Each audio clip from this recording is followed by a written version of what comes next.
Unila. Saat ini saya sudah terhubung dengan Ibu Zahrotur Rusida Hinduan, Sarjana Psikologi MOP PhD, selaku Dekan Fakultas Psikologi Universitas Padjadjaran. Halo Ibu, selamat sore.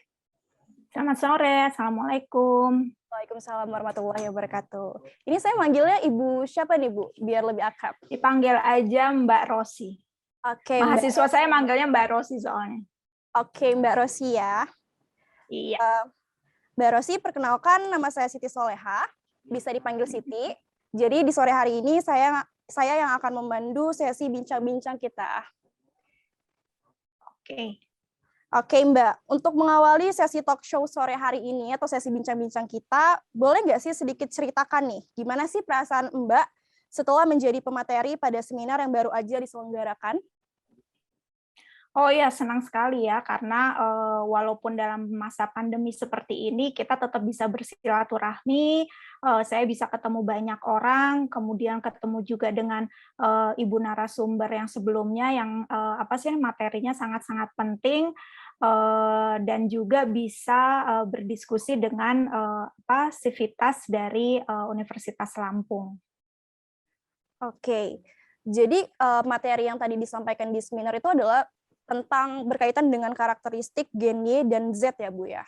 Saya jadi penasaran Bu, sebenarnya karakternya si gen Y dan Z saat ini itu seperti apa ya Bu? Ya, jadi kan pada dasarnya seperti yang tadi saya sudah sampaikan bahwa generasi itu memiliki usia yang hampir sama gitu ya. Mereka mengalami suatu kejadian yang sangat signifikan yang hampir sama. Jadi ada yang sifatnya global, misalnya pandemi ini kan sifatnya global, seluruh generasi merasakannya, gitu ya. Tapi ada yang spesifik di Indonesia, gitu. Nah, memang kalau misalnya kita lihat ada persamaan, tapi ada yang lebih spesifik. Misalnya, salah satu karakteristik dari generasi Y yang umum itu adalah ternyata mereka low commitment, gitu ya. Jadi komitmennya itu rendah, di mana mereka itu senangnya ganti-ganti pekerjaan, gitu. Nah, kemudian kalau saya lihat dari penelitian-penelitian yang ada di Indonesia, oh ternyata mereka itu bukan komitmennya yang rendah, gitu ya. Tapi mereka itu memang akan komit kalau mereka senang dengan pekerjaannya, gitu ya.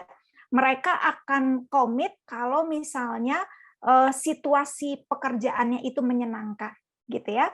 Tapi mereka mungkin tidak akan komit kalau misalnya atasannya nyebelin, gitu ya. Ataupun mereka tidak melihat adanya kecocokan antara minat pribadi dengan pekerjaannya, gitu ya. Dan juga misalnya mereka memang ada kecenderungan ingin untuk mendapatkan keuntungan ya.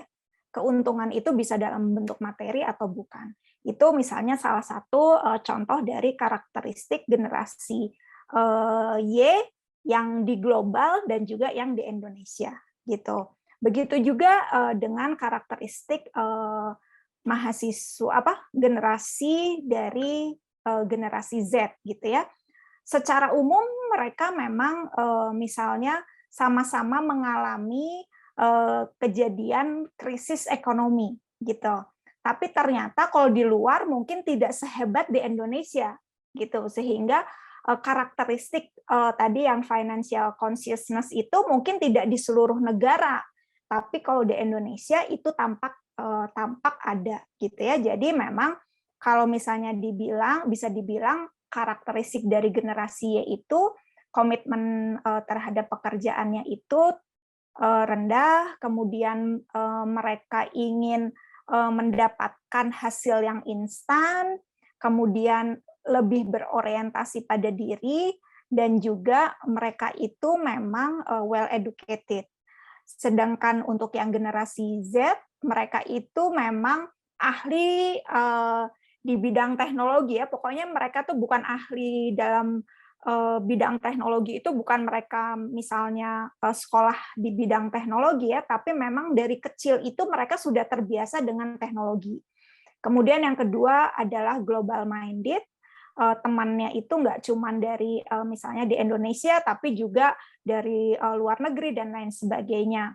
Kemudian sama dengan generasi sebelumnya, lebih more me oriented gitu ya, jadi fokusnya kepada diri sendiri. Dan yang terakhir adalah mereka itu memiliki tingkat apa ya, attention span gitu ya. Jadi bagaimana mereka dapat memusatkan perhatiannya itu terbatas gitu.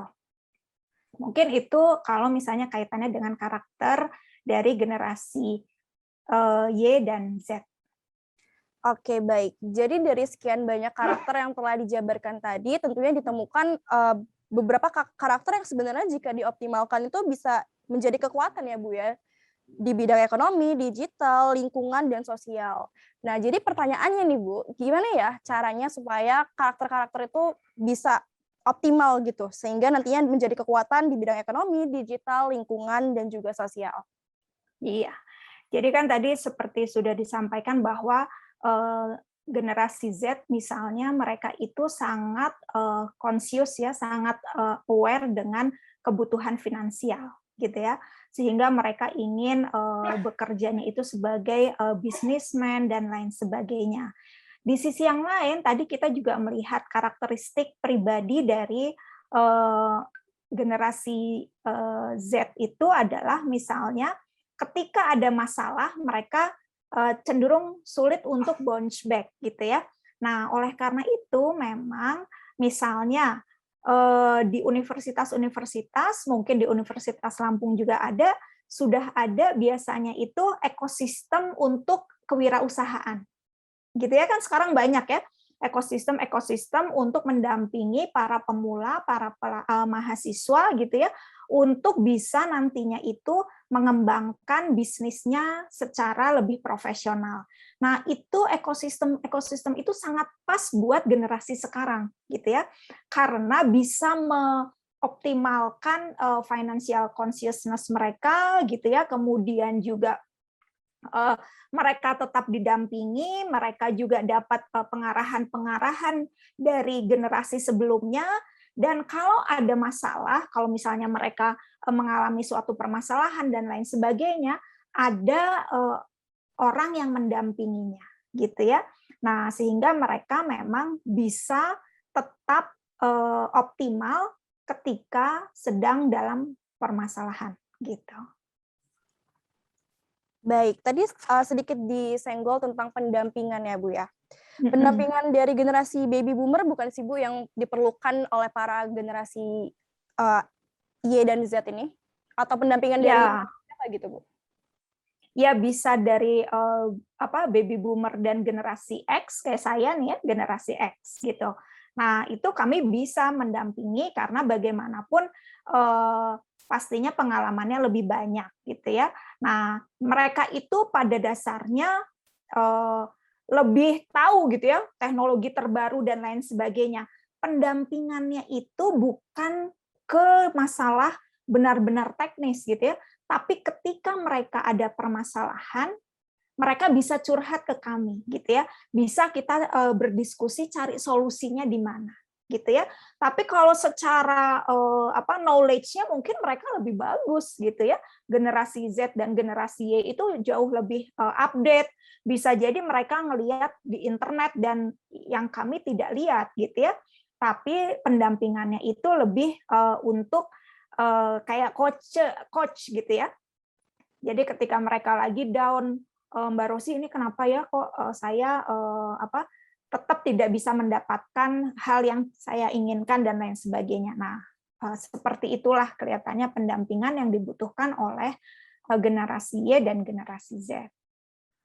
Apakah bisa disimpulkan bahwa pendampingan yang dimaksud adalah pendampingan dari segi mental gitu, Bu? Nggak cuma mental, tapi misalnya ketika ada permasalahan, solusinya tuh seperti apa?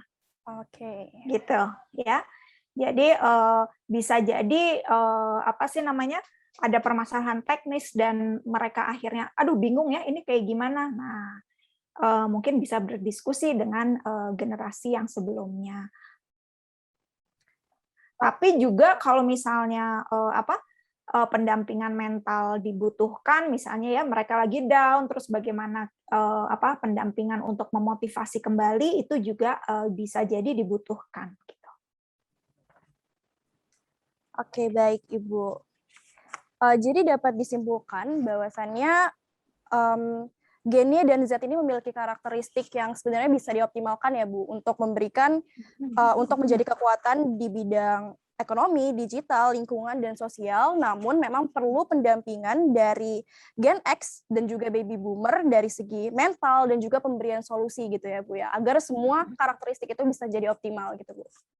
Iya, seperti itu. Oke. Baik nih, terima kasih untuk sesi bincang-bincang pada sore hari ini. Mungkin untuk mengakhiri sesi ini, boleh nggak sih Bu sampaikan harapan nih untuk para Gen X dan juga generasi Y ini? Ya, pada dasarnya generasi Y dan Z itu memiliki potensi yang sangat tinggi dan juga opportunity yang sangat tinggi, gitu ya. Nah, pada dasarnya kami sangat mengharapkan, kalau saya sangat mengharapkan manfaatkan dan juga optimalkan sebaik-baiknya. Jadi kayak misalnya tadi teknologi savvy gitu ya, kalian punya potensi untuk mengerti gadget dan lain sebagainya itu jauh lebih baik daripada kami gitu. Nah, manfaatkan itu bukan untuk nonton pornografi, bukan untuk mengirimkan hoax dan lain sebagainya gitu ya, tapi coba manfaatkan untuk misalnya belajar coding, untuk mengembangkan bisnis digital, untuk mengembangkan hal-hal yang sifatnya lebih positif gitu. Itu sih menurut saya, karena pada dasarnya ya kalau bisa dibandingkan, kalian itu sangat beruntung pada situasi sekarang di mana teknologi sudah sangat maju. Mungkin itu saja closing statement dari saya. Terima kasih. Sama-sama, semoga para generasi Y dan Z ini yang menonton di rumah ini bisa memanfaatkan dan mengoptimalkan karakteristik yang dimilikinya ya Bu ya. Iya. Baik, sekali lagi saya Siti Soleha selaku host pada acara bincang-bincang pada sore hari ini mengucapkan terima kasih yang sebesar-besarnya dan mohon maaf apabila ada kesalahan kata selama bincang-bincang ini Bu. Sampai jumpa di lain kesempatan. Terima kasih Bu. Oke, terima kasih. Assalamualaikum. Assalamualaikum warahmatullahi wabarakatuh.